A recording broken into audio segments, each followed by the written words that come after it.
The Victorian era was largely a very serious one, with a slightly suppressive social legacy. But one thing that Victorians seemed to love doing was to transcribe manuscripts. This has made life much easier for us today, and so although we don't have our own archives in Liverpool Parish Church from the Reformation, we can keep it on our bookshelves instead. The dissolution of the monasteries and the subsequent separation of the English Church from the authority of Rome swept across the nation in waves over a number of years, and Liverpool was initially a little slow to catch on. In 1537, a former mayor, William Moore, note that Moore Street is just up the road from the church, left chalices and vestments to the church, and an instruction to say Mass for his soul.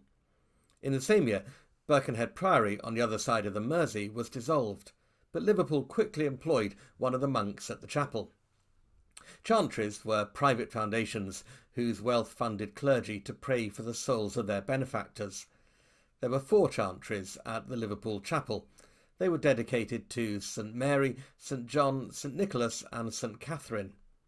Liverpool Parish Church has always been linked to the Duchy of Lancaster, and we are one of the few places today allowed to fly the Duchy banner, and the Rector has always received a small annual stipend from the Duchy. It is in the chantries that we see our first link to the Duchy. In the 14th century, the Chantry of St Mary was founded by Henry, Duke of Lancaster, and St Nicholas was founded by John, Duke of Lancaster. After the abolition of chantries, the King's commissioners hurried around the country to see what assets they could find. This is where our Victorian friends come in handy with their transcriptions. This is the transcription of the reports of the Royal Commissioners, appointed first by Henry VIII and then by Edward and Mary. If we look at the Chantry of St John, we can see that it had 1 chalice, 2 sets of vestments and 1 mass book. There was also a super altar, which was the term for the stone set into the altar. All of this was similar to the other chantries. They obviously didn't share, but they also had land and income. Another great Victorian transcription is the Inventory of Goods from the churches and chapels of Lancashire, drawn up in 1552. Here we can see far more detail in what the Liverpool chapel had tucked away, and it seems to be rather greater in quantity, which makes one wonder how much had been quietly removed when the commissioners came to inspect the chantries.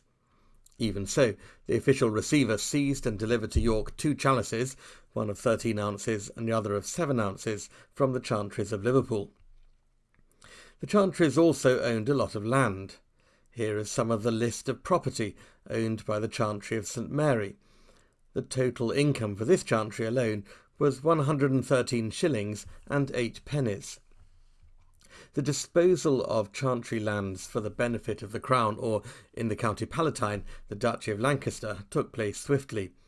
This is the lease of land in 1548 to Richard Molyneux from the Chantry of St Nicholas, originally founded by the Duke of Lancaster.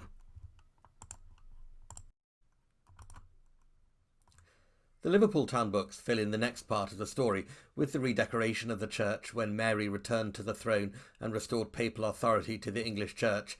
There wasn't much chance by then of buying back chantry land. But when Elizabeth's reign began and the Reformation principles returned, the town books record in 1559 that Master Mayor made the standing table frame for the communion in the Chapel of Liverpool.